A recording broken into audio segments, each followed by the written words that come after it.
अस्सलाम वालेकुम नाज़रीन, प्रोग्राम हक़ाइक़नामा के साथ मैं हूं आपका होस्ट कलीमुल्लाह खां बारी। तो इस वक्त जी पूरी दुनिया पाकिस्तान और सऊदी अरेबिया के हवाले से बात कर रही है। मुआहदे के अंदर क्या क्या हुआ है और इस हवाले से किसको कितने नुकसानात हो रहे हैं, इस हवाले से डिस्कस करेंगे। बात करेंगे गुजरांवाला पुलिस की, इस हवाले से मरियम नवाज़ क्लिनिक के हवाले से आपको बताएंगे कि क्या सूरत हाल चल रही है।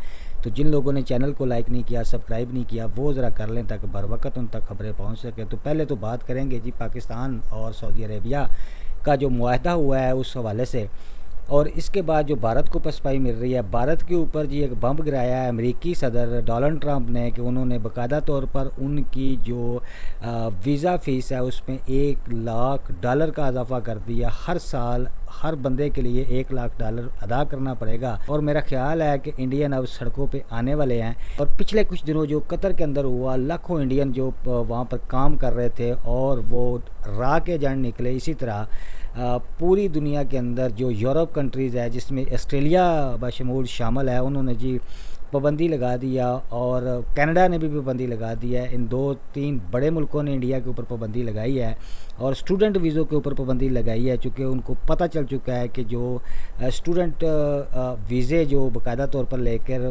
बैरून मुल्क इन बड़ी कंट्रीज़ के अंदर जा रहे हैं, वहाँ पर राह के एजेंट के तौर पर काम कर रहे हैं और राह जो है जी इन स्टूडेंट के ज़रिए ये काम करवा रही है। अब पूरी दुनिया को पता चल चुका है कि पूरी दुनिया के अंदर जो सबसे बड़ा नेटवर्क दहशतगर्दी का चला रहा है वो भारत बुज़दिल दुश्मन है, जिसने पिछले कुछ अरसे से पाकिस्तान के अंदर से वो पसपाई हासिल की। और इसके बाद जो उन्होंने बाकायदा तौर पर पाकिस्तान के ख़िलाफ़ मुहाज़राई की थी सफारती तौर पे, वो बुरी तरह नाकाम हो चुकी है। इस वक्त 2 मुल्कों को सबसे बड़ा ख़तरा है जी पाकिस्तान से, जिसमें एक इज़राइल और दूसरा इंडिया है।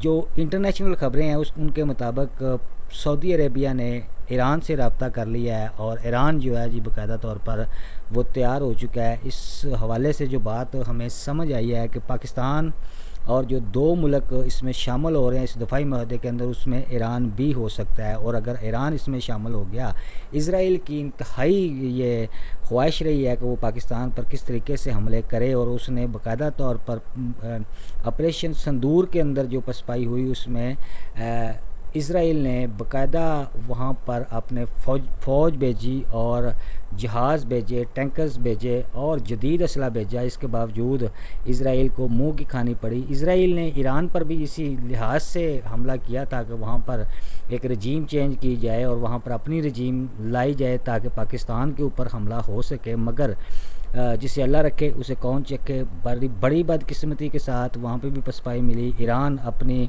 जो सालमियत है उसके ऊपर मजबूती से डटा रहा और उसे कामयाबी मिली। और कामयाबी मिलने के बाद अब सऊदी अरेबिया, ईरान, मिस्र भी इसमें शामिल हो सकता है, यूएई भी इसमें शामिल हो सकता है। और ये बड़ा जो एक इत्तेहाद मुस्लिम ममालिक के अंदर बनने जा रहा है या हो चुका है, इसमें आने वाले दिनों के अंदर आपको वो नताइज मिलेंगे। और अल्हम्दुलिल्लाह हम सब मुसलमानों के लिए ये फ़ख्र और आनर की बात है कि बहुत सारे दोस्त हमारे ये कहते हैं कि पाकिस्तान को अरब की नहीं अरबों की ज़रूरत है। और मेरा ख़्याल है कि पाकिस्तान और पाकिस्तानियों के लिए सबसे बड़ी एज़ाज़ की बात वो खाना काबा है, जिसकी वो अक़ीदत और मोहब्बत के अंदर अपना सब कुछ निछावर करने के लिए तैयार है। मेरा ख़्याल है यहाँ बात अरबों की नहीं, यहाँ बात मोहब्बत की है, यहाँ बात अक़ीदत की है और यहाँ बात रसूलुल्लाह सल्लल्लाहु अलैहि वसल्लम से मोहब्बत की है, जो हम सऊदी अरेबिया के साथ मुआहदा करने के बाद अपना सारा कुछ निछावर करने के लिए तैयार हो जाएंगे। और इंटरनेशनल सतह के ऊपर जो धूम पाकिस्तान की मची हुई है, इसका जी क्रेडिट जाता है अफवाज पाकिस्तान को। जिस तरीके से अफवाज पाकिस्तान ने हर सतह पर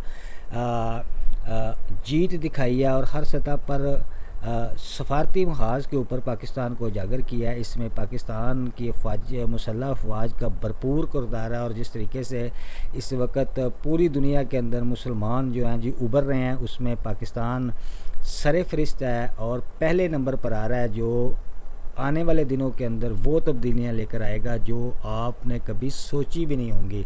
तो बात करेंगे जी गुजरांवाला पुलिस की। पंजाब का एक बड़ा एक तरक्की याफ्ता ज़िला जिसका नाम गुजरांवाला है, वहाँ पर पिछले कुछ सालों से जो पंजाब पुलिस की कारकर्दगी है वो पहले नंबर पर आ रही है। और इसका क्रेडिट हम देंगे जी राना अयाज सलीम साहब को वहाँ पर जो पिछले कुछ अरसे से क्राइम की जो रेशो कमी हुई है, ज़ाहिर सी बात है जी।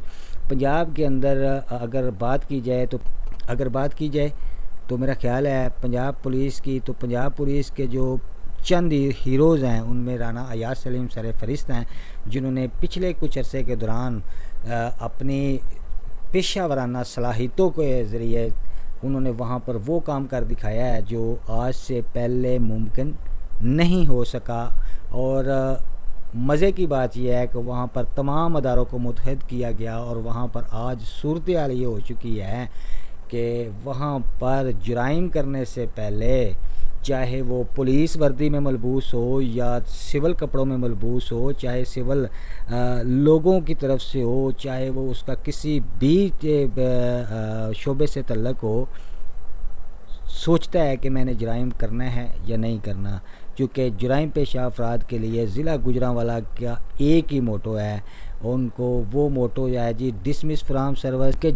ज़िला गुजरांवाला में जुराइम पेशा अफराद के लिए अब कोई गुंजाइश नहीं है, कोई माफ़ी नहीं है। जो पुलिस एहलकार रगड़े में आएंगे डिसमिस फ्राम सर्विस होंगे, और जो डाकू चोर बदमाश होंगे, गलियों के अंदर लोगों को, बच्चियों को तंग करने वाले होंगे जी, उनका सॉफ्टवेयर अपडेट कर दिया गया है और सॉफ्टवेयर अपडेट हो गए हैं। राना अयाज सलीम साहब की टीम के अंदर जी, जो ज़िला गुजरांवाला की जो टीम है जी, उसके अंदर अगर बात की जाए राना अयाज सलीम साहब की, तो वो बेहतरीन कारकर्दगी दिखा रही है।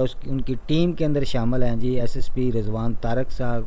अगर ट्रैफिक की बात की जाए तो मैडम आयशा भट्ट, जो गुजरांवाला की बेटी का जिन्होंने गुजरांवाला की बेटी होने का हक अदा किया और वो कामयाबी हासिल की जो पिछले एक अरसे से कोई नहीं कर पाया, उन्होंने कर दिखाया है। तो मैं ये समझता हूँ कि ज़िला गुजरांवाला के अंदर अब जराइम पेशा अफराद को कोई माफ़ी नहीं है, कोई गुंजाइश नहीं है, नो टॉलरेंस है।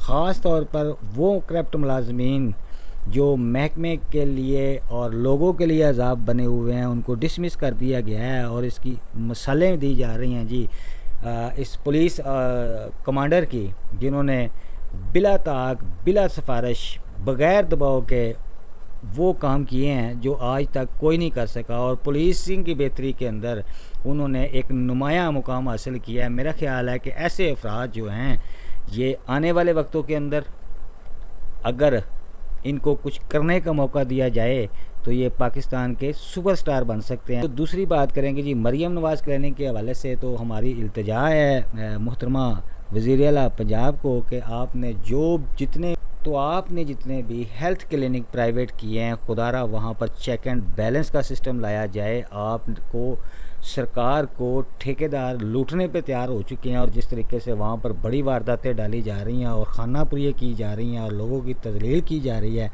मेरा ख्याल है वक्त आ चुका है इन प्राइवेट क्लिनिकों को जो आपने किए हुए हैं, इनको चेक एंड बैलेंस में लाया जाए ताकि आवाम को वो रिलीफ मिल सके। महकमा हेल्थ के अंदर जो ज़रूरी है और ये बुनियादी सहूलत है जो आवाम के लिए है, तो हमारी इल्तिजा है सीएम साहब से कि वो बर वक्त कार्रवाई करें और नोटिस लें उन तमाम सेंटर्स का जिनको आपने ठेके पे दे रखा है। लाखों रुपए की दिहाड़ियाँ लगा रहे हैं वो और चूना लगा रहे हैं सरकार को।